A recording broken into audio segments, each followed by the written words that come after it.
The near lead horse stepped off the gravel into the deep cut, and the other three went with him, and 6,000 pounds of freight came around sideways in the current with a man on the box who could not swim a stroke. Nell Cargill was already moving.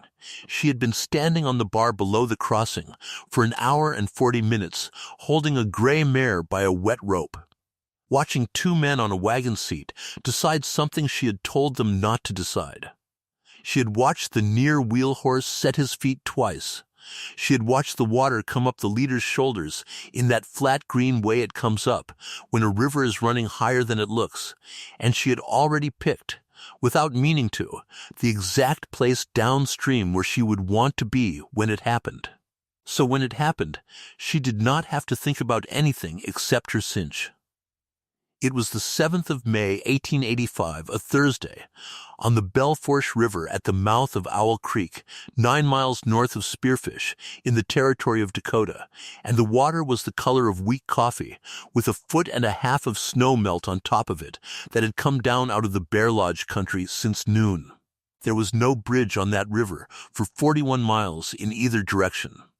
There was Nell Cargill's Crossing, licensed by the Board of Commissioners of Lawrence County at $25 a year, and there was a place 6 miles downstream called the Broadaxe Landing, where the bank was better and the bottom was worse, and there was nothing else. She hit the water 200 yards below the wreck at a hard run and let the mare take it. Her name was Slate. She was 12 years old, iron gray going white at the face, 15 hands and a quarter, and she had been in the Belle Fourche in high water 300 times, which is 299 more times than most horses in that country had ever been in water past their knees. That was the whole of Nell Cargill's trade. Everybody in the northern hills broke horses to saddle and harness. Nell Cargill broke them to water. Slate went in the way a water horse goes in, which is to say she did not go in at all so much as she kept running with less and less of the ground under her, 4 strides of gravel, 2 of mud, 1 of nothing, and then she was swimming with her nose out and her ears flat back listening to Nell's left hand on her neck. Nell came out of the saddle at the same moment and let her legs go downstream and held the horn with one hand and 40 feet of hard twist rope in the other, and the two of them, mare and woman, went across that river at an angle like a thrown stone skipping, because the one thing Nell Cargill knew that nobody else in Lawrence County knew was that you do not fight a river. You spend it. 21 seconds. That was how long it took to get from the bar to the wagon. She counted it later, out of habit, the way she counted everything. What she came to was this. The wagon was over on its offside, hung on the gravel shelf by the front wheel, with the box slewed downstream and the load, 6,000 pounds of bar iron and flour, and 11 crates of window glass consigned to a hotel going up in Sundance, holding it there like a thumb on a card. The 4 horses were strung out below in the current, still hitched, still fast to the tongue, all 4 of them swimming and getting nowhere, because they were pulling against a wagon that was not going to move, and against each other. The near leader had his head down. The off-wheeler had come clean over his own tug, and was going around and around in it. And there was no man on the box. She saw the hat first, a good gray felt hat, going down the middle of the river at the speed of a trotting horse. 12 feet behind the hat there was a shoulder, and then not a shoulder. There is a thing that people who work water understand, and people who do not work water never quite believe, which is that in fast cold current you do not swim to a man. You put yourself where the river is going to bring him and you wait, and the waiting is the hardest work you will ever do in your life. Nell had 4 seconds to make that arithmetic, and she made it. She turned Slate's head 20 degrees further downstream, which felt like turning away, and let the mare have the whole current. And she went past the wagon, and past the horses, and past a floating crate of window glass, and at a place where the channel bent left against a cut bank, and threw everything in the river toward the inside. She got her boots down on a gravel shoulder in water to her chin, and set her feet, and turned around and opened her arms. He came into her at the hip and nearly took her off the bottom.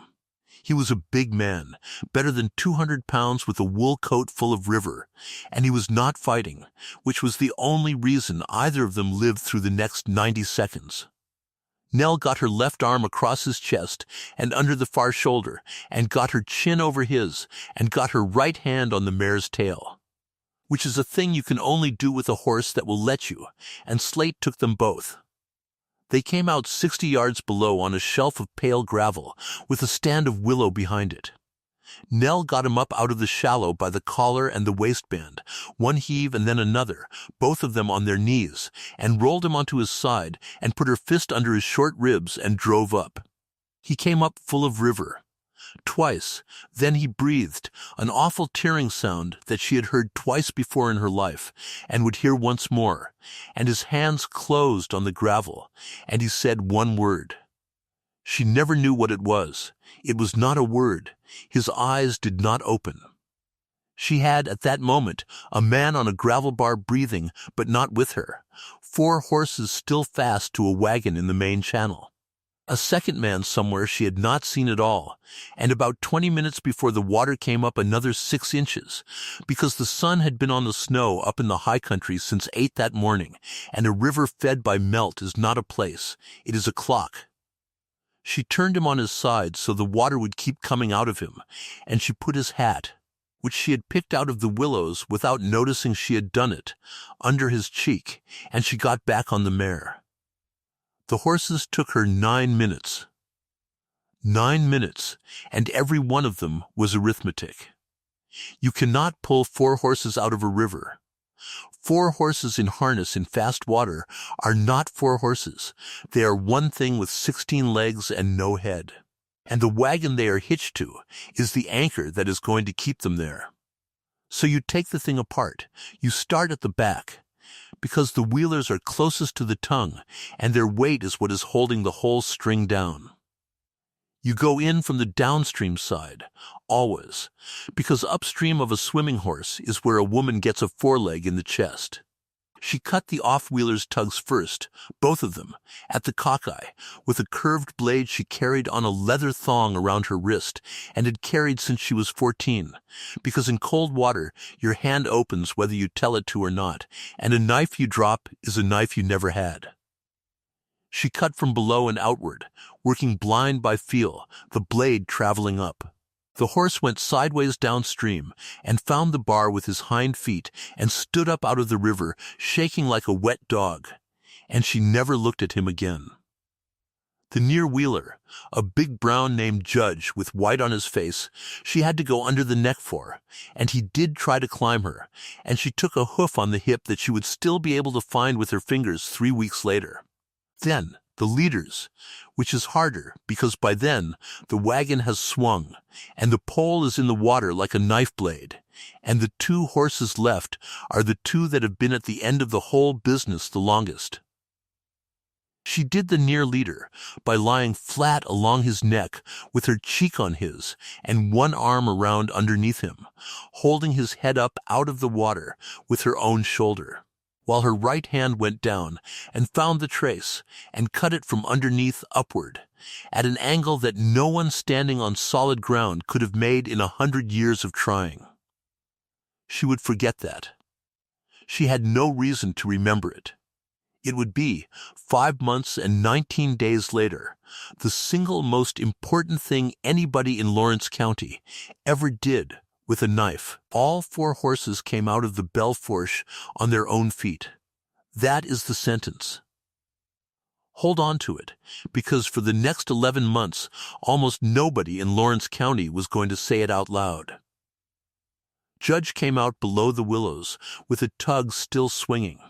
Ruby, the off-leader, a plain sorrel with a crooked stripe, came out on the far side entirely and stood in a plum thicket for 2 hours before anybody could catch her. The off-wheeler, whose name was Tin, came out where he had gone in. And Pilot, the near leader, the one Nell had lain along in the water with her cheek against his, walked out of the shallows behind Slate like a horse being led. Except that nobody was leading him, and stopped 4 feet from the man on the gravel, and put his head down and stood there. The second man came up out of the willows a quarter-mile below at about the same time, on his hands and knees, coughing. He was 22 years old. His name was Dolph Ivy. He had been swamping on the Broadaxe wagons for 5 weeks, and he had gone off the back of the load when the box slewed, and had gotten himself ashore by grabbing a root. He had seen the whole thing from the water. Nell put her coat over the man on the gravel, which did nothing, and got Dolph Ivy up the bank and set him against a cottonwood, and told him to keep his hand on the man's shoulder, and to say his own name out loud every minute or so, and then she got on Slate wet to the waist, and rode 9 miles to Spearfish for Dr. Sewall. She was gone 2 hours and 50 minutes. When she came back with the doctor in a buckboard behind her, there were 6 men at the crossing, and a wagon from the Broadaxe barns, and Otis Hoy. And the story had already changed. Understand what a crossing was in that country in 1885, and you understand everything that happened after. The Belle Fourche in May is a river built out of somebody else's weather. It rises in Wyoming, swings north and east through the red country, and comes down along the top of the Black Hills, carrying whatever the sun did that day to the snow, 60 and 80 miles away.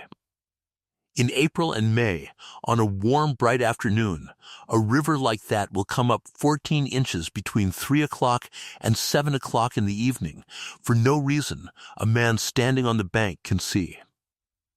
The sky is clear. There has not been a drop of rain in 9 days, and the water is a foot higher than it was at dinner. Nell Cargill's mother had understood that before anybody else on the river, and had understood the consequence of it, which is the thing that made the Cargill place worth anything at all. The consequence is this: a crossing is not a place. A crossing is an hour. The same 60 yards of gravel that will carry a loaded wagon and a 4-horse team at 8 in the morning will not carry an empty buggy at 6 in the evening, and the bottom itself moves, because the bar builds on the inside of the bend a little further downstream every year, so that a line walked out true in 1883 is a lie by 1885. So Susanna Cargill had walked it. Every 9 days from ice out to the middle of August, for 14 years, she had waded and swum and sounded that crossing with a knotted line and a pole, and written it in a book, and then she had taught the whole of it to her only living relation, who was 11 when she started, and 21 when her mother was 4 years gone. Nell had walked it 96 times by May of 1885. She had 3 willow stakes set in the bar with rags on them, and she moved them every time the river told her to, and she had moved the middle one 11 feet downstream on the 4th of May, 3 days before the wreck, because the bar had built and the deep cut had walked left. She had a book with 400 pages of soundings in her mother's hand, and then in her own, and she had, in her head, a thing that could not be written down at all, which was the sound the water makes over gravel at 2 feet 6, and the different sound it makes at 3 feet 4. For this she was paid 25 cents a head for loose stock and $1 a wagon, and $1.50 for a loaded freight wagon requiring a walkout, and in a good season, from April to October, the Cargill crossing took in between $300 and $400. It was not a fortune. It was, however, entirely hers, which in the Territory of Dakota in 1885, for an unmarried woman of 25, was a rarer thing than a fortune. And there was the other trade, the one she cared about, the one nobody but the freight outfits took seriously. Nell Cargill water broke horses, not swam them. Anybody can push a horse into a river. She took a horse that had never had water above the knee, and in 5 or 6 weeks made an animal that would walk into moving water off a strange bank in the dark, and swim a channel on a line and come out where he was pointed, the 40th time as quietly as the first. In freight country with no bridges, that horse was worth $60 more than his brother. and every outfit between Spearfish and the Wyoming line knew it, and 4 of them sent her horses, and she charged $12 a head, and she was worth $20. It was the only thing in her life she had ever been sure of. Which brings us to her wound, because everybody has one, and hers was not poverty, and it was not loneliness, and it was not the patched gray dress she wore, though the whole county thought it was one of those 3. Nell Cargill's wound was that nobody had ever taken her word for anything. Not once. Not in 25 years. Her mother had been believed, barely, and only because she had a book.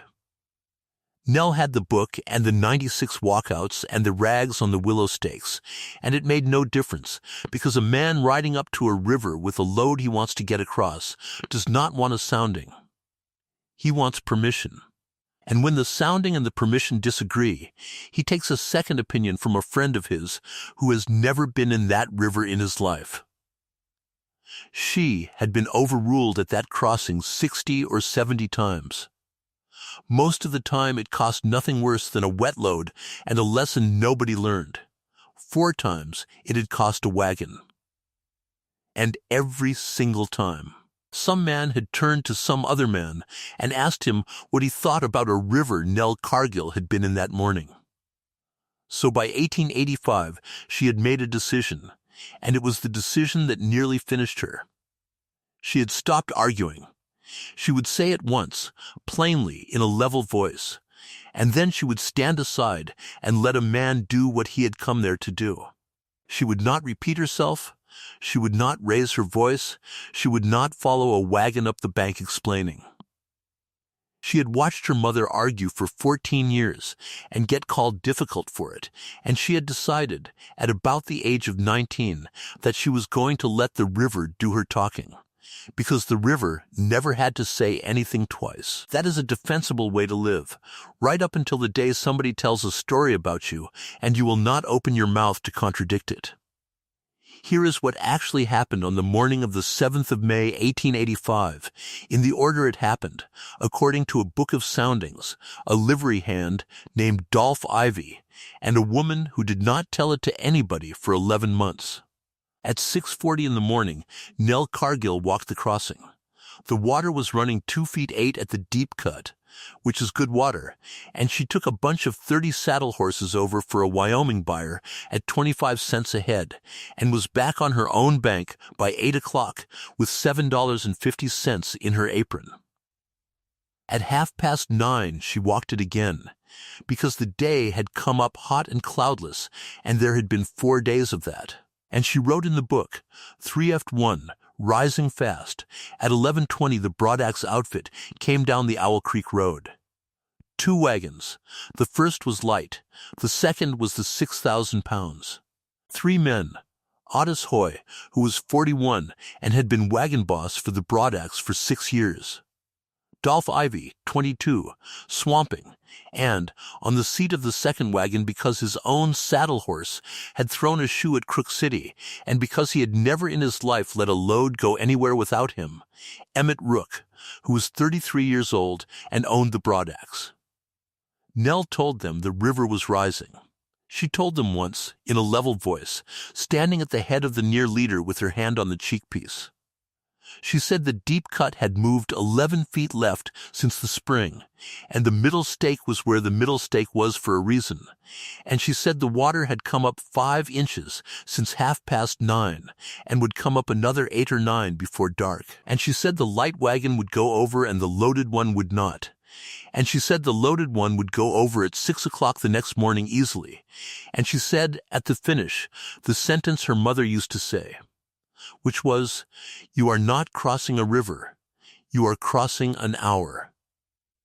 Then she stood aside. Otis Hoy looked at the river for perhaps 8 seconds. He had crossed the Belle Fourche something like 200 times in 6 years. He had a load of glass consigned to a hotel in Sundance with a $40 forfeit on it after the 9th, and he had a wife and her mother in a rented house in Spearfish, and he was 41 years old and working for a man 8 years younger than himself who had just been promoted over his head by inheriting a freight line. And Nell Cargill was a woman of 25 in a patched gray dress, standing in the shallows with wet boots. He said, and Dolph Ivy heard it and remembered it exactly. It is a foot lower than it was Tuesday. Take the wheelers up.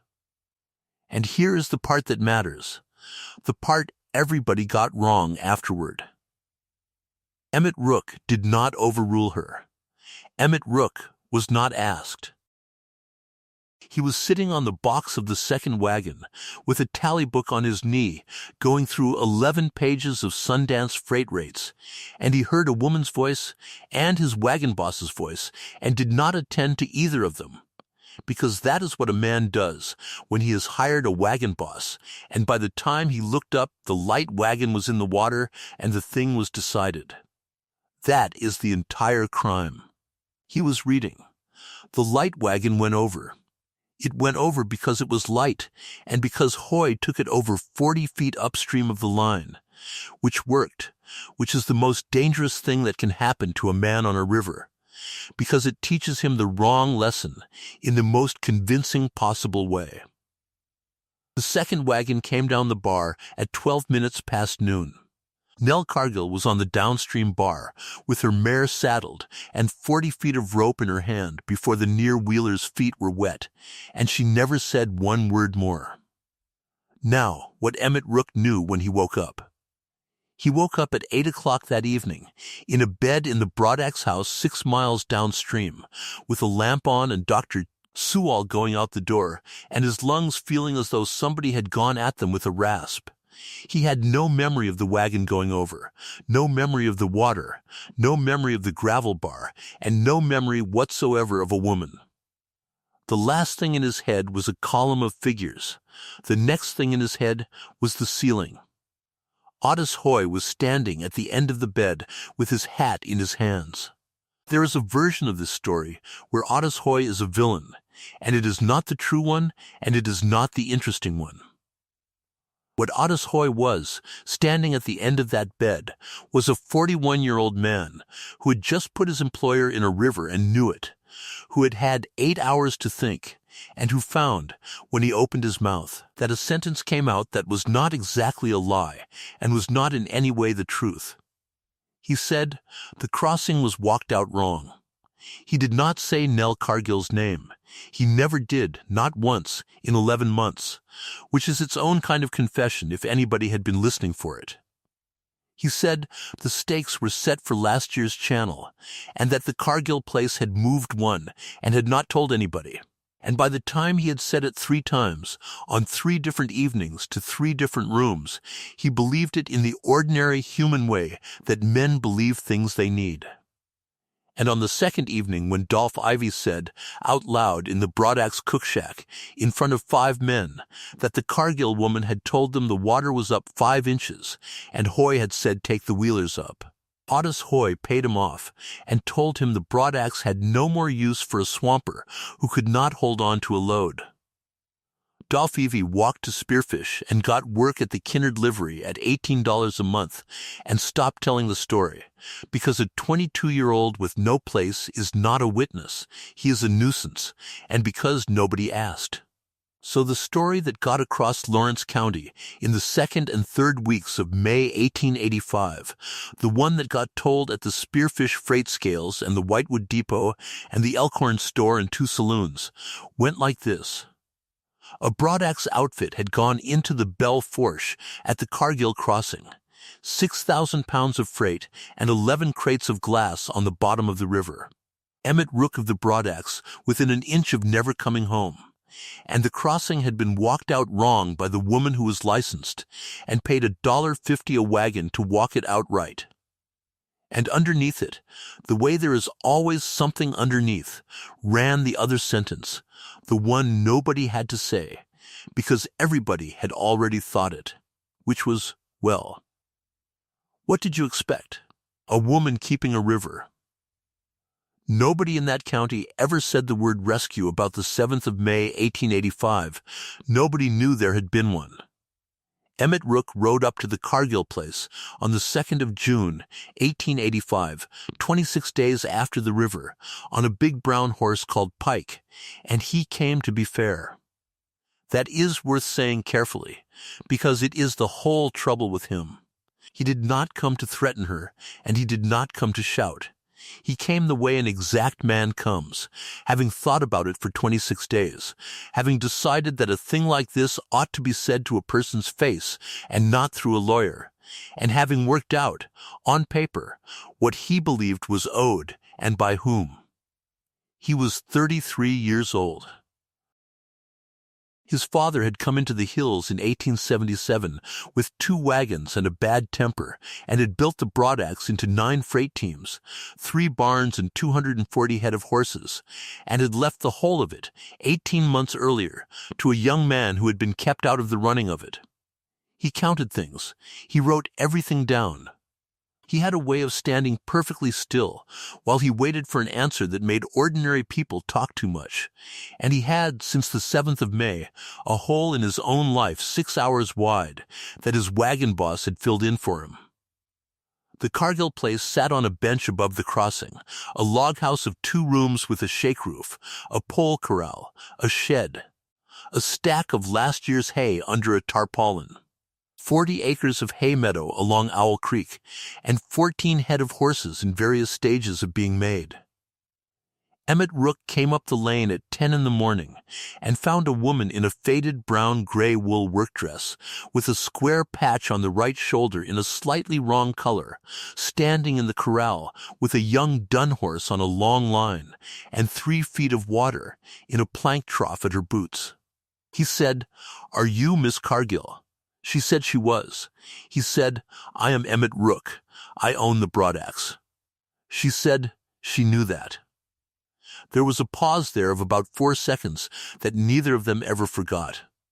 He was waiting for something, and what he was waiting for, though he could not have told you so at the time, was for her to start, to be nervous, to explain, to be the person he had constructed over 26 days out of one sentence of Ottis Hoy's, which was a careless woman who had let a stake stand wrong, and who would now be flustered and apologetic, and would in some form or other ask him not to ruin her.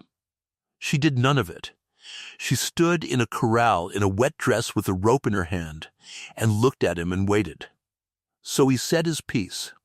He said the load had been valued at $3,100 and the wagon at $190, and that he was not, whatever she might have heard, going to sue anybody.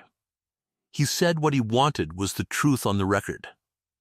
He said he had 9 outfits on the road and 40 crossings of that river to make between June and October, and that he could not put a load in the water on a woman's say-so if the say-so was wrong. He said he had written to the Board of Commissioners asking that the Cargill crossing be resurveyed and its license considered at the April term, and he had ridden out to say so to her face rather than let her hear it read out in a courthouse. And then, because he was a fair man, he said, if the stake was moved and you were not told, or if a man of mine took it upon himself, I will hear that. I will hear it now. It was honestly, the best thing he could have done, given what he knew. He had opened the door with both hands, and Nell Cargill said, the water was up 5 inches at 9:30, and it was up 9 by noon. I told your wagon boss that. He crossed anyway. That was it. That was all of it. 22 words. Emmett Rook waited. He was extremely good at waiting. He stood in that yard for a long moment with his hat in his hand, entirely still, and gave her all the room in Dakota, and she did not use 1 inch of it. She did not fetch the book. She did not say she had walked the crossing at 6:40 that morning and again at 9:30, and had it written down in ink with the time beside it. She did not say there were 400 pages of soundings in a tin box in the house, in her mother's hand, and then her own. She did not say she had been in that river 96 times. She did not say she had been in it on the 7th of May with him. She said her 1 sentence, and then she waited for him to do what men do, which is decide. And here is why. And it is not stubbornness and it is not pride, although it looks like both from outside. Nell Cargill had watched her mother argue.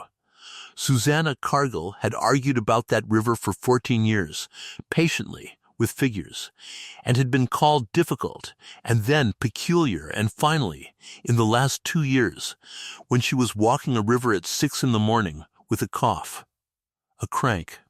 Nell had been in the room in 1879 when 3 men from the Elkhorn Road Ranch had listened to her mother explain the rise of a snow-fed river, nodding, courteous, and had gone out and crossed at 5 in the afternoon and put a wagon on its side and had come back the next week and told her mother about it as though she had not said one word. What Nell took out of that, at 19, was a conclusion that any of us might have reached, and that was 80% right and 20% poison. The 80%, a woman explaining herself to a man who has already decided is not being listened to, she is being audited. The 20%, therefore, do not explain. Let the water say it. The trouble is that a river only speaks to people who are standing in it, and a county is not standing in it. A county stands in a store, in a wagon yard, at a set of freight scales. And it hears whatever it hears, and if the only voice with a stake in the truth stays quiet, then quiet is what the truth gets. So Emmett Rook rode down the lane at 11 in the morning on the 2nd of June, 1885, having done everything a fair man could reasonably be expected to do, having asked her twice, and having got back 22 words and a silence.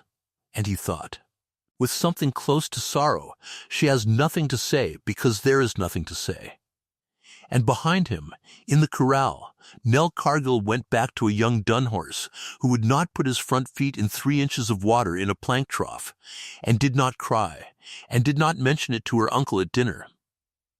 Her uncle was Ozias Cargill, 62, her mother's brother, called Oz by everybody including the horses. A small dry man with a shoulder that had never worked right since 1871, and an ear that missed nothing. He could not lift a saddle above his waist, and he could sit on a corral rail for 4 hours and tell you which of 9 horses was going to be worth something. He had come to the Belle Fourche in 1881 to help his sister for a season, and had stayed. Oz kept the book of the crossing takings, and the book is the cleanest account of what the summer of 1885 did to Nell Cargill. In 1884, from the 1st of May to the 1st of October, the Cargill crossing took in $362. In 1885, over the same 5 months, it took in $61. That is the whole story in 2 numbers, and here is how it happened. Because it did not happen by anybody deciding anything. It happened by drift. A Wyoming buyer with 300 head came down the Owl Creek Road in the 2nd week of June, looked at the willow stakes for a while, and said he believed he would go on down to the Broadaxe landing. A freighter out of Whitewood who had crossed with Nell for 3 years began crossing at Broadaxe, and when she asked him about it over a fence, he went a deep, unhappy red and said his shipper had said something. Nobody was unkind to her. That is the part people always get wrong about a thing like this. Not one man in Lawrence County said an unkind word to Nell Cargill's face in the summer of 1885. They simply, all of them, went 6 miles downstream and were pleasant to her at the spearfish scales and asked after her uncle. And in the middle of July, the water breaking stopped too. 4 outfits had been sending her horses at $12 a head. 2 of them wrote polite notes. 1 said nothing and just did not come. The 4th was the Broadaxe, and the Broadaxe had 240 head and had been her biggest customer for 3 years, and the Broadaxe had stopped on the 8th of May. By the 1st of August, she had 3 horses in the lot instead of 14, and 2 of them were her own. Set against that, there was the note. Susanna Cargill had borrowed $700 from the First National at Spearfish in the spring of 1882 to buy the 40 acres of hay meadow along Owl Creek that made the place a place instead of a shack by a river. The note ran at 12%, and it fell due on the 1st of October, 1886, and the meadow and the house and the crossing license stood behind it. Nell had paid the interest every year without missing, and had put $140 against the principal, which meant that on the 1st of August, 1885, she owed $560 and had in a coffee tin on the shelf over the stove, $83. She had 14 months. Cass Lindley came out to the place on the 30th of August. Cass was 43, kept a store and a lumber yard in Spearfish, and sat on the Board of Commissioners for Road District 2, which is to say he was one of the 3 men who would decide, at the April term, whether there would still be a licensed crossing at the mouth of Owl Creek. He had asked Nell Cargill to marry him in 1883 and again in 1884, kindly both times, and had gone on being useful to her in small ways she had never asked for and could not refuse without insulting him. He sat on the corral rail with his good hat on his knee and looked at the 3 horses in a lot built for 14, and he said the kindest and most destructive sentence anybody said to her that whole year. He said, "Nell, there is no shame in letting somebody take a thing off your hands." She said she was not aware there was anything on her hands but a horse. He said the board had 2 petitions in front of it about the Belle Fourche. One was Emmett Rook's, asking that the Owl Creek crossing be resurveyed. The other was a petition of 31 freighters and merchants asking the county to build a bridge, for which the commissioners had $9,000 voted and not $1 spent. And the only 2 places in 20 miles a bridge could go were the mouth of Owl Creek and the Broadaxe landing. He said, "Whichever way that goes, Nell, the crossing trade is finished. A bridge ends a crossing. If it goes to Broadaxe, you have nothing. If it goes here, you have a road through your hay meadow and a county warrant for the right-of-way and no more 25 cents a head. Not ever again." And then he said, "So what I am telling you, as a friend, is that there is no version of the next 2 years where you keep on the way you are." He was right about all of it. That is what made it unbearable. The $600 came 3 weeks earlier than that, actually, on the 19th of August, and I have kept it back until now because of what it did to the shape of the rest. A man rode out from the Broadaxe with an envelope. Inside the envelope was a bank draft on the First National at Spearfish for $600 and a half sheet of paper in a small, hard, upright hand that said, "Miss Cargill, I have withdrawn nothing, and I intend to press nothing. I am told the season has gone badly at your crossing, and that this is on my account. That was not my intention, and I will not have it. E. Rook, $600, against a $560 note. It would have cleared everything her mother had borrowed, with $40 left over, in the 3rd week of August, 14 months early." Nell Cargill read it twice, standing in the lane, and then she went in the house and got a pen. She wrote on the back of his own half-sheet, and it took her 4 tries. And Oz found the first 3 in the stove. "Mr. Rook, you have sent me money for a thing you believe I did. I did not do it.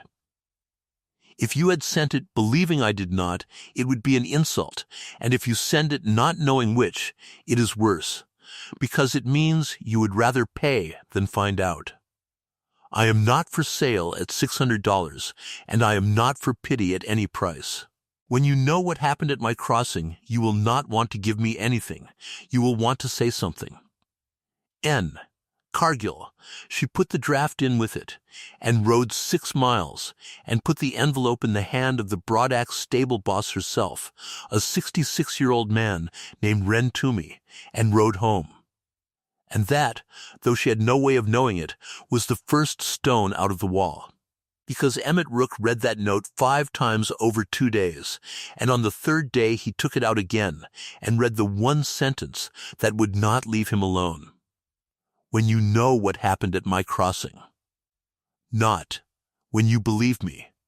Not when somebody tells you. When you know." It was the sentence of a woman who was certain there was something to be found. And Emmett Rook had spent his whole life being the kind of man who, when told there is something to be found, goes and looks.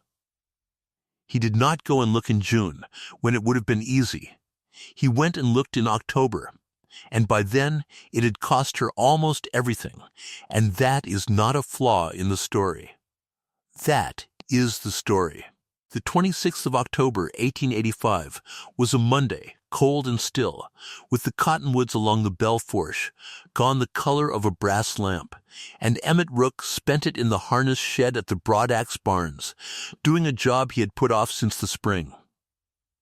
The wreck rig had come out of the river in 3 loads over 4 days in May, and had been thrown into the north bay of the shed the way salvage always is, and had sat there through the summer under a piece of canvas, 200 pounds of soaked leather, and iron nobody wanted to look at. In October you go through such a pile, because good hames are $6 a pair, and a set of trace chains is worth having. Wren Toomey helped him. Wren had a habit of handing you a thing without comment and letting you look at it, which is the most effective form of speech ever devised. At about 11 in the morning, Wren Toomey handed Emmett Rook a trace. It was the near leader's off-trace, russet harness leather, 2 inches wide, gone black and stiff from a summer of drying badly, with the cockeye still on the end of it. It had been cut. He knew that the moment he had it in his hand. Everybody had known the traces were cut. That was not news to anybody at the Broadaxe. The 4 horses had come out of the Belle Fourche loose, so obviously somebody had got them loose, and the way the thing had been told in May, and the way Emmett Rook had assumed it, without ever once examining the assumption, was that the horses had been cut free from the bank when the water dropped that evening. He carried it to the door for the light, and he looked at the cut. And he stopped. Because a cut in leather is a sentence. It has a direction, an angle and a hand in it, and any man who has ever set a blade to harness can read it the way you read handwriting. This one ran from the underside of the strap, from the flesh side, out through the grain side, traveling upward at about 30 degrees, and it was not one stroke. It was 4 short ones, each one a little further along. The way you cut when the thing you are cutting will not lie still. Emmett Rook stood in the door of that shed for a while. Then he went back and found the other traces. There were 6 of the 8 in the pile. Every single cut ran the same way, from underneath, outward and up. He took a piece of scrap trace and a bench and tried to make that cut. You cannot. That is the thing. Lay a trace on a bench, on the ground, over a rail, across your knee, and cut it, and the blade goes down and through, from the grain side in, because that is where your hand is, and where the weight of your arm goes. Stand a horse in a corral and reach under his belly for a hanging tug, and cut it, and it still runs down, because you are above it. To cut a trace from the flesh side upward in 4 short strokes, the leather has to be above your hand, which means the hand was below it, which means the man who cut it was under the horse, which means he was in the water. Emmett Rook was, whatever else can be said about him, not a slow man. He sat down on an upturned bucket in the north bay of his own harness shed with a piece of black leather in his 2 hands and worked it all the way through, and the working through took him about 90 seconds, and at the end of the 90 seconds his hands were shaking. Nobody had cut those horses loose from the bank. Somebody had cut them loose in the current on the 7th of May at noon, with the water coming up. He went through the rest of the pile then, item by item, the way he did everything, and he found 2 more things. The first was his own coat. It was in the bottom of a crate with the sleeves still turned inside out, a good dark wool coat that had cost him $22 in Chicago, ruined. He had never wanted to see it and had never asked what became of it, and here it was. And it was split up the back from the vent to the collar in one long line. He had been told, in May, that they had cut it off him on the bar because he was cold. He had never thought about it again. He turned it over and put his finger in the split and followed it up, and at the top, on the inside of the collar band, in the lining, there was a nick where the point of the blade had come out, from the inside. He put the coat on a saddle rack and stood behind it, and tried to work out how you do that. You cannot cut a coat up the back from the outside and finish inside the collar. To finish there, the knife has to be under the cloth, between the cloth and the man, traveling up, which means somebody had their hand inside the back of his coat with the point of a blade turned toward their own knuckles, which is a thing a person does exactly once in their life and only when the alternative is worse, and which they can only do at all if their other arm is around the front of him, holding his head up. And the second thing was the rope. It was still on the wagon. The wagon had come out of the river with a length of 5/8 hard twist made fast to the standard on the near side, and it had been left there, and it had gone into the shed with the wagon, and it was there in October the way a thing is there when 20 men have walked past it 100 times. It was 40 feet long, and it was not tied on. It was spliced. A short splice, 4 tucks, tapered down and rolled under a boot, the tail burnt off clean, joined to a loop that went round the standard and back through itself. It was the neatest piece of rope work Emmett Rook had ever seen on his own property, and there was not one man on his payroll who could have made it, because his men were teamsters and teamsters' tie. He carried the rope out into the yard and showed it to Ren Toomey, and asked him who in Lawrence County splices instead of tying. And Ren Toomey, who had been waiting since May for somebody to ask him one single question, said, "The Cargill splice." Susanna taught the whole family. You splice because a knot will not go through a ring when it is wet, and because you cannot pick a knot out with cold hands, and because a knot is 2 ropes agreeing to hold, and a splice is 1 rope. Then he said the other thing, which he had been carrying since the 3rd week of May. He said, "That is her rope, Mr. Rook. That is $9 of rope, and she has never been down here after it." Emmett Rook rode to Spearfish that afternoon and found Otis Hoy in the freight barn checking a bill of lading, and he did not accuse him of anything, because he was still, even then, trying to be fair. He held up the trace, and he said, "Who cut these?" And Otis Hoy, who had had 5 months and 19 days to make his peace with the story, and had never once been asked a direct question about it, did not even look up from the bill of lading. He said, "They broke." They were in Emmett Rook's hand, all 4 strokes of them. Now, what a man does next is the whole of him. There were 3 things Emmett Rook could have done on the evening of the 26th of October, 1885, and 2 of them were easy. He could have paid Otis Hoy off and gone out to the Cargill place the next morning and said sorry, and put the $600 in her hand again, and felt clean by dinner.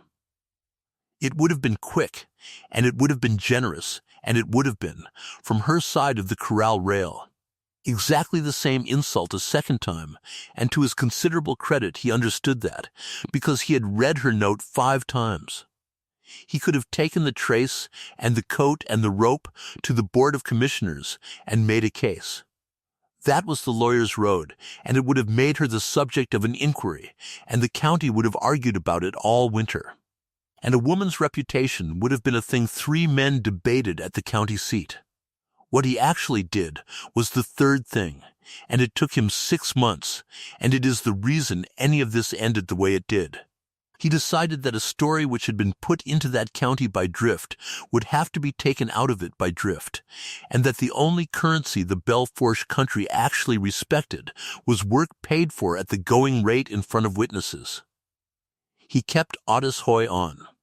That surprised everybody, including Hoy.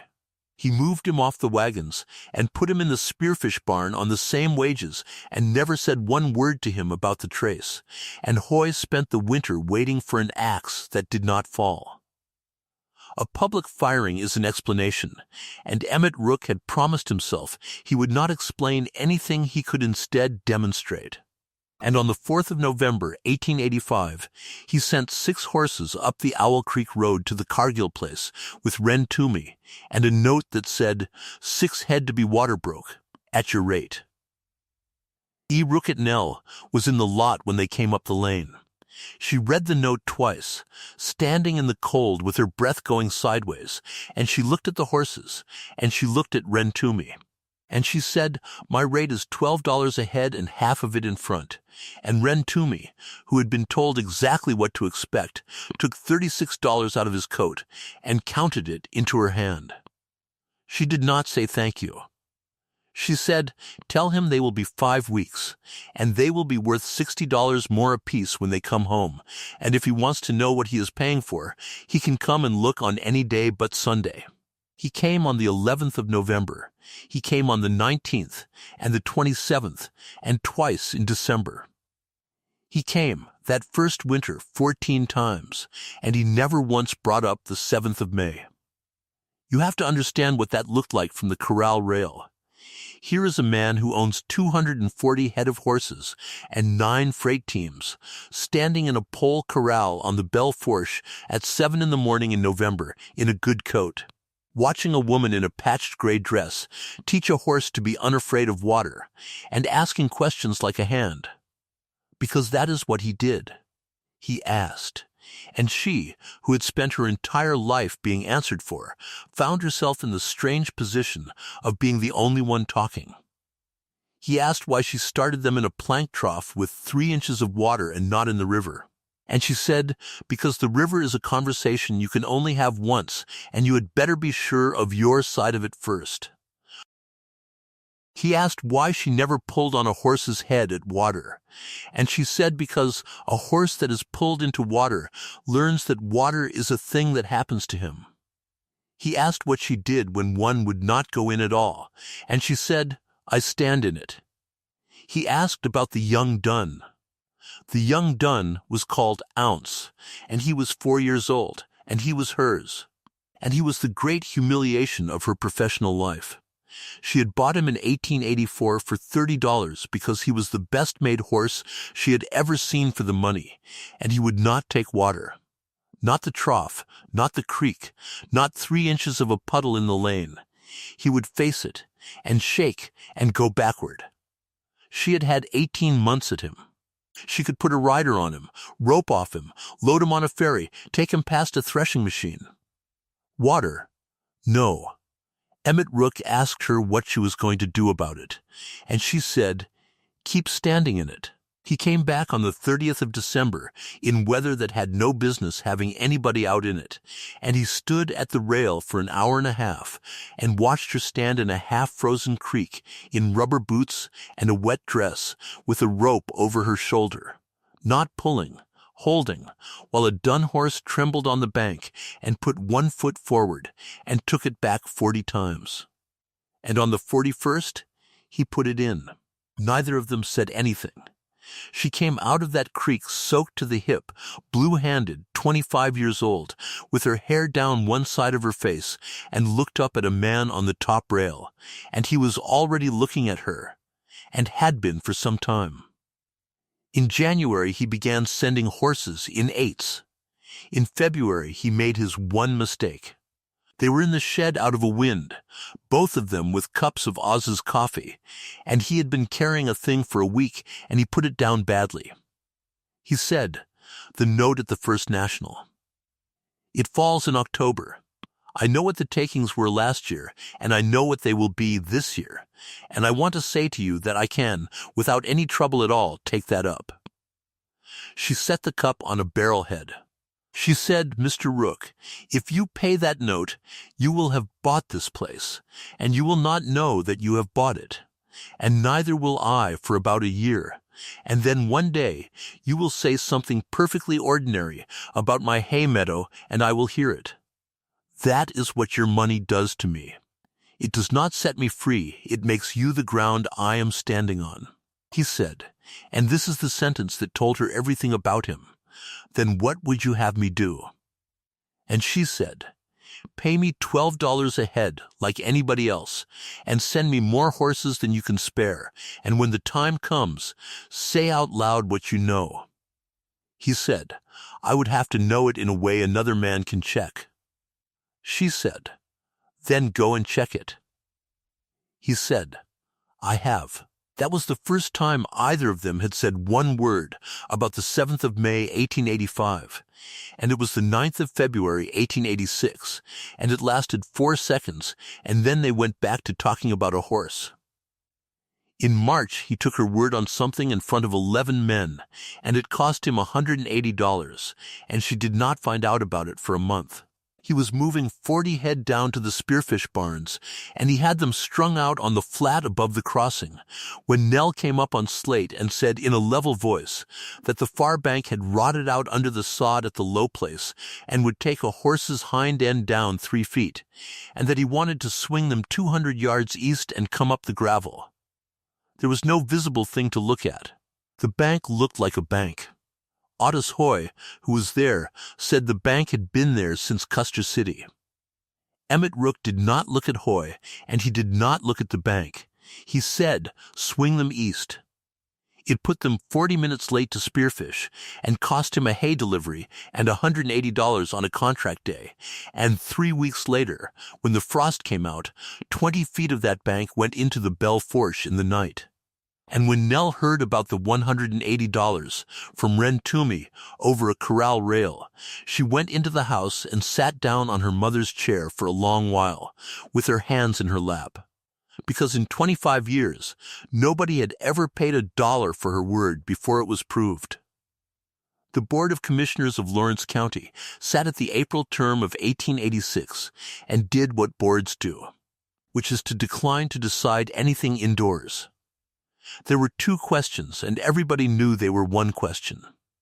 Should the license at the mouth of Owl Creek No. 14 be renewed for another year at $25? And where should the county spend the $9,000 it had voted for a bridge over the Belle Fourche? Cass Lindley proposed, and the board agreed, that since no man in that room had been in the river, the board would go and look.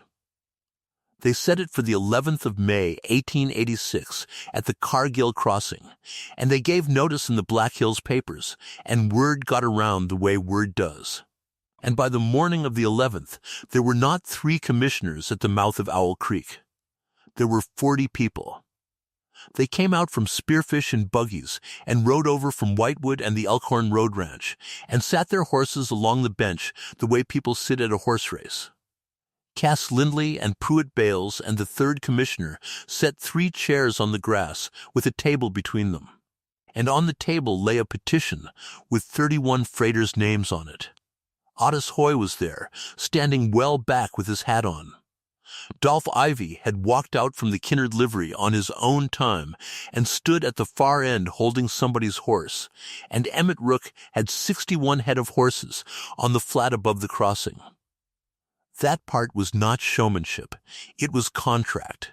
The Broadaxe had taken summer range on the north side of the Belle Fourche, and 61 head had to go over that river sometime that week, and Nell Cargill had water broke every one of them over the winter at $12 a head, and $732 of Broadaxe money was going to be counted onto a table in front of witnesses when the last one came out on the far bank. Both of them had built it that way on purpose over 4 months, without ever quite saying so to each other. The board asked its questions from 10 in the morning. It looked at the license. It looked at the book of soundings, all 400 pages of it, and Pruitt Bales turned the pages of a woman's handwriting for a long time without saying anything. Cass Lindley asked whether the crossing had been resurveyed, and Emmett Rook said it had, twice by him, in September and in April, and that both times the deep cut had been exactly where the Cargill middle stakes said it was. That was at 2:30 in the afternoon. And at 2:30 in the afternoon of the 11th of May, 1886, on a hot, cloudless day, at the end of 5 hot, cloudless days, the board said it would like to see 61 head of horses cross the Belle Fourche. Nell Cargill walked down to the water and put a pole in it and came back up the bank. And she said, no, You could hear it go along that bench. She said the water was 3 feet 4 at the deep cut and rising 2 inches an hour and would be 4 feet by 6 o'clock, and she said it had been on the snow in the bear lodge for 5 days. And she said she would put those 61 head over at 6 o'clock tomorrow morning, and every one of them would come out on the far bank in front of every one of you, and she would not put one of them in this afternoon. She had nothing to show anybody. That is the thing. She had a pole with a wet mark on it and 96 walkouts and a river that looked to 40 people sitting on the grass in the sun. Absolutely fine. Cass Lindley said gently that the board could not very well sit here until tomorrow. Somebody laughed. Not unkindly. That is worse. And Otis Hoy, from the back, said the thing he had been saying for 11 months, in the voice of a man who has said it so often, it is furniture. He said, that is how it went the last time. Nell Cargill did not answer him. She had never answered him. She turned around and looked at the man who owned the 61 head, because they were his horses, and it was his contract and his summer range, and 40 people were watching, and it was, in the end, exactly and only his decision. Emmett Rook took his hat off. He said, turn them back to the flat and off saddle. We go at 6 in the morning. There was a silence of about 3 seconds, and then Pruitt Bales asked him, in the tone of a commissioner making a record, on what grounds. And Emmett Rook, standing in the grass above the Belle Fourche River, in front of 40 people, with his hat in his hand, said, because she says so. That is the ground. And then, because the record was open, and he had spent 6 months getting to a place where a man could check what he was about to say, he said the rest of it, and it took him under 2 minutes. And it went like this. He said, on the 7th of May last year, my outfit went into this river with 6,000 pounds. You have all heard that this woman walked the crossing wrong. She did not. She walked it at 6:40 and again at 9:30, and she told my wagon boss the water was up 5 inches and rising, and that a loaded wagon would not go over. And my wagon boss took the wheelers up, and I was on the box with a tally book on my knee, and I did not look up. He said, you have also all heard that I got myself out of that river. He said, I did not come out of that river. I was carried out of it. He said the traces were cut from underneath and upward while the horses were swimming, which cannot be done from a bank, and that he had 6 of the 8 in a shed 6 miles from here, and any man present was welcome to try to make that cut on a bench and satisfy himself. He said his own coat was cut up the back from the inside of the collar, which cannot be done unless somebody has one arm under your chin. He said there was 40 feet of spliced 5/8 hard twist, still made fast to the standard of his wagon, which had been hanging in his shed since May, and that the only people on the Belle Fourche who splice instead of tying are the Cargills. He said, 4 horses of mine went into that water, and 4 came out on their own feet. Nobody has ever asked how. And then he turned around and looked at 40 people, and he said the last of it, which nobody in that county forgot for 30 years. He said, I have paid this woman $12 a head all winter, and I have not paid her 1 cent for the 7th of May, and I am not going to, because there is no rate for it. What she is owed is that all of you know it. So now you know it. Otis Hoy walked to his horse and got on it and rode down the Owl Creek Road, and 4 or 5 people watched him go, and the rest did not bother. The board adjourned to 6 the next morning, at 20 minutes past 6 that evening, while 40 people were making camp on the bench above the crossing, because not one of them was going home now. The Belle Fourche came up over the middle willow stake and put 4 feet 1 inch of green water down the deep cut and rolled a cottonwood log the size of a wagon tongue through the exact line 61 head of horses would have been swimming at 3 in the afternoon. Nobody said anything about it. There was nothing to say about it. Cass Lindley stood on the bank with his hands behind his back and looked at it for a long time. They put 61 head of horses across the Belle Fourche River on the morning of the 12th of May, 1886, in 22 minutes. The water was 2 feet 9 at the deep cut at 6 in the morning, falling because a snow river empties itself overnight the way a lung empties.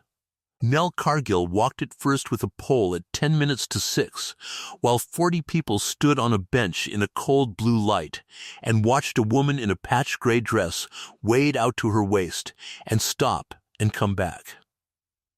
Then she put slate in the river and led them. That is the picture, and I want you to have it properly, because it is the picture the Belle Fourche country kept. A gray mare swimming a channel at an angle with the current under her, and behind her, in a line and then in a shoal, 61 horses that had spent a winter learning in 3 inches of water in a plank trough that water is a thing a horse can go through and come out the other side of. 2 riders on the flanks. Oz Cargill at the head of the bar on an old horse called Fan, counting them out loud. No shouting. Nobody in the water who did not want to be. The last one out was a 5-year-old bay with a snip, and he came out at 22 minutes past 6, and Emmett Rook, who was standing in the shallows with his boots full, because he had gone in with them and could not have told you why, counted 61 out loud, and Pruitt Bales wrote it in the board's minutes. 61 head, 22 minutes. No loss. Then Nell Cargill came out of the Belle Fourche wet to the shoulder, and Emmett Rook counted $732 onto the board's own table in front of 40 people, $12 a head, 61 head, at the rate she had named in November when she had 3 horses in a lot built for 14. She rode to Spearfish that afternoon and paid off her mother's note at the First National, $560 of principal and $67.20 of interest, and came home with $104.80 and a piece of paper marked satisfied. Nobody had given her anything. That distinction had cost her a year of her life, and it was the only thing she had ever wanted. The board took up the bridge on the 14th of May. And here is the last turn, and it belongs to her. Everybody expected the $9,000 to come to the mouth of Owl Creek. After the 12th of May, there was not a man in the county who would have argued against it, and Cass Lindley had already begun talking about the right-of-way through the hay meadow and what the county might pay for it, and it would have been a great deal of money for a woman with $104.80 and 40 acres. Nell Cargill stood up in front of the board and asked them to put the bridge at the Broadaxe landing. She said the Owl Creek bar was a gravel bar, and gravel bars walk, and she said she had 400 pages proving that this one had walked 60 feet in 14 years, and that you can move a willow stake and you cannot move a stone pier. She said the Broadaxe landing had rock 9 feet down and a straight approach on both banks, and that anybody who wanted to know could go and put a bar in it. She said the crossing at Owl Creek had been a good answer to a question the county was about to stop asking, and that when there was a bridge there would be no more 25 cents a head for anybody, including her, and that the only thing that ought to decide where a bridge goes is where it will still be standing in 40 years. Then she sat down. Pruitt Bales said out loud that in 9 years on that board, he had never once heard anybody argue against their own gate. They voted it to the Broadaxe landing 3-0, and the bridge went up in 1888, and it is the reason there is a road there now. And Nell Cargill's crossing license, No. 14, was renewed for 1886 at $25 and was never applied for again after 1888, because by 1888 she did not need it. What she had by then was the other trade, the one nobody had taken seriously. By the summer of 1886, there were 22 horses in the Cargill lot and a waiting list, because 40 people had watched 61 head come out of a spring river in 22 minutes, and every freight outfit and stage line and cattle outfit between the Cheyenne and the Little Missouri had heard about it within a month. She raised her rate to $18 in July and to $25 in 1887, and never had an empty pen again. In 1889, she took 3 hands, and one of them was Dolph Ivy, who was 26 by then and who she hired on the spot when Oz told her who he was. But that was later. The end of this is on a Thursday evening, the 27th of May, 1886, at the crossing. He came up the Owl Creek Road at 7 in the evening with 4 horses he did not need water broke and no excuse worth the paper. And she was on the bar in her boots with a pole, and she looked at the horses and looked at him and said the water was fine, and he said he knew. He said, "I have been trying for 3 weeks to work out how to say a thing to you in a way you would not be able to make me prove." She said, "That sounded difficult." He said it was. Then Emmett Rook, who could not swim a stroke and had been in that river once in his life with his eyes shut, walked into the Belle Fourche in his good boots up to his waist and turned round. He said, "I am not going to pay anything, or fix anything, or take anything off your hands. There is nothing here that needs rescuing, and there never was. I have watched you for 7 months, and what I want is to be where you are, on the same terms as the work, for as long as you will have me. And I am saying it out loud first, before it is written, because you told me once what you were owed, and it was not money." The Belle Fourche went by both of them at about 4 miles an hour.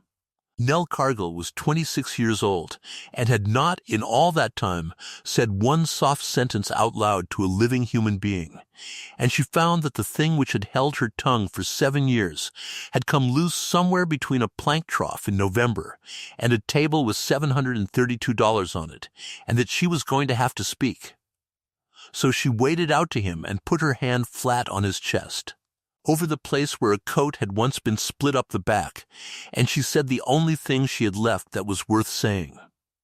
She said, "A knot is 2 ropes agreeing to hold." She said, "A splice is 1 rope." And behind them on the bank, a dun horse called Ounce, who had been afraid of 3 inches of water in a lane for 18 months, walked down off the gravel into the Belle Fourche up to his knees, and stood there, and put his nose in it, entirely on his own, because nobody had ever once pulled him.